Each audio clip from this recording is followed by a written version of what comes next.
بسم اللہ الرحمن الرحیم نحمدہ و نصلی علی رسولہ الکریم۔ میرے ناظرین کرام و سامعین نظام، السلام علیکم ورحمۃ اللہ وبرکاتہ۔ آئیے آج کی اس نشست میں آپ لوگوں کو اسلام کے ایک ہیرو، ایک جواں مرد اور ایک مجاہد سلطان صلاح الدین ایوبی کے متعلق کچھ بتلاؤں۔ 27 صفر 589 ہجری کو سلطان صلاح الدین دنیا سے رخصت ہوئے۔ صلاح الدین ایوبی کی مجاہدانہ کوششوں اور ان کی مساعی جمیلہ کی وجہ سے اور اس زمانے میں ان کی جانب سے بروقت قیادت عالم اسلام کو صلیبیوں کی غلامی کے خطرے سے ایک عرصہ تک کے لیے بالکل محفوظ کر دیا، مامون کر دیا۔ ان کے مجاہدانہ کردار اور ان کی دور اندیشی اور ان کے جذبہ جہاد کی وجہ سے عالم اسلام ایک لمبے عرصے تک بالکل مطمئن ہو گیا، محفوظ ہو گیا۔ فاتح بیت المقدس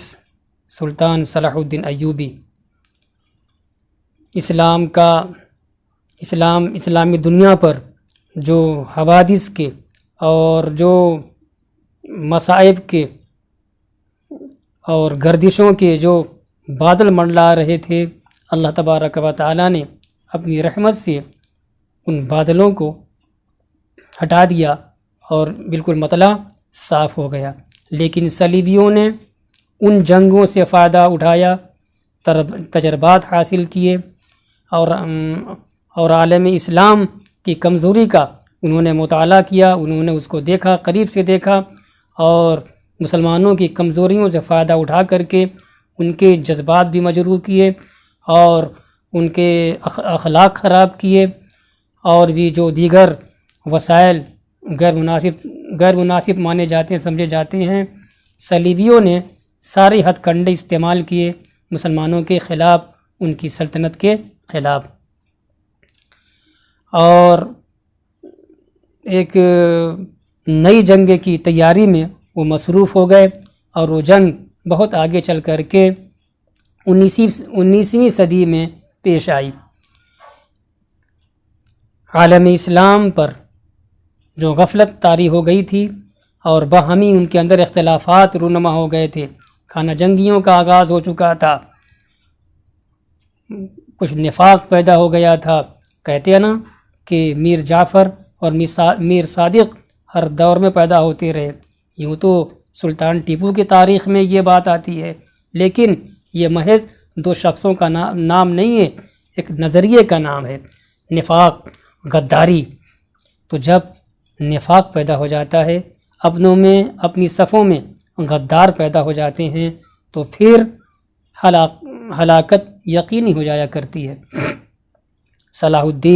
سلطان صلاح الدین کے بعد عالم اسلام کو پھر ایک ایسا مخلص قائد اور رہنما نصیب نہیں ہوا جو اسلام کی بے لوث خدمت کے لیے ہمہ وقت ہر پل تیار ہو، بلکہ بے تاب ہو، اور جس کا مقصد جہاد فی سبیل اللہ کے علاوہ اور کچھ نہ ہو، اور جس پر اسلام کو عالمی اسلام کو، دنیا اسلام کو اس درجہ اعتبار اور اعتماد ہو، اور اس کی ذات سے تعلق ہو جیسے صلاح الدین کے ساتھ تھا۔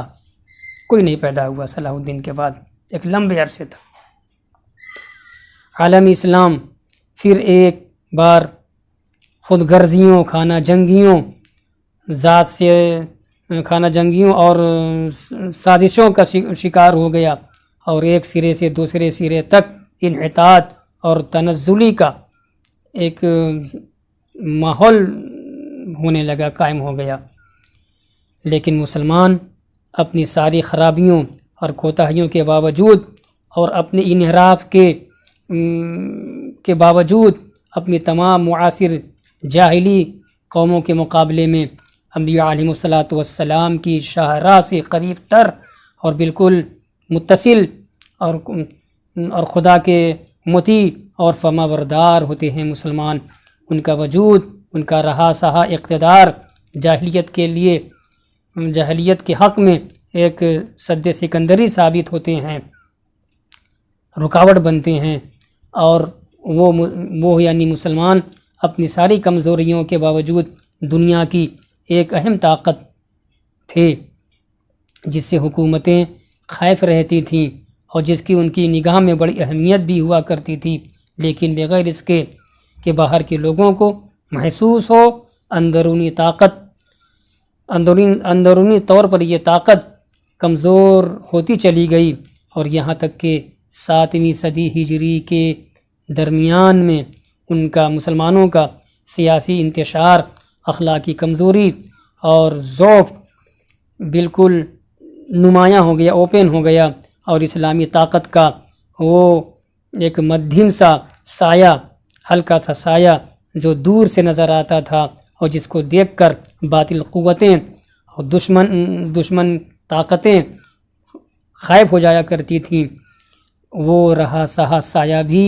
نگاہوں سے اوجھل ہو گیا، اور اس کے ہٹتے ہی مسلمانوں پر ایک وحشی قوم نے حملہ کیا، ایک وحشی قوم جس کے پاس کوئی پیغام نہیں تھا،